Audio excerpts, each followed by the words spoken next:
Good morning, good afternoon, good evening. Welcome back to our daily prayer and scripture. Our gospel for today is taken from the book of John, chapter 13, verses 16 up to 20. Tagalog version. Sinasabi ko sa inyo, ang alipin ay hindi dakila kaysa kanyang Panginoon, ni ang sinugo kaysa nagsugo sa kanya. Kung nauunawaan ninyo ang mga bagay na ito at inyong gagawin, mapapalad kayo. Hindi para sa inyong lahat ang sinasabi ko. Nakikilala ko ang aking mga hinirang. Ngunit dapat matupad ang nasasabi sa kasulatan.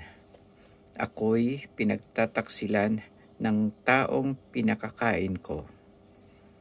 Sinasabi ko ito sa inyo bago pa mangyari upang kung ito'y mangyari na, ay manalig kayo na ako'y si ako nga. Tandaan ninyo, ang tumatanggap sa sinugo ko'y tumatanggap sa akin, at ang tumatanggap sa akin ay tumatanggap sa nagsugo sa akin. Ang mabuting balita ng ating Panginoon. Pinupuri ka namin, Panginoong Hesukristo.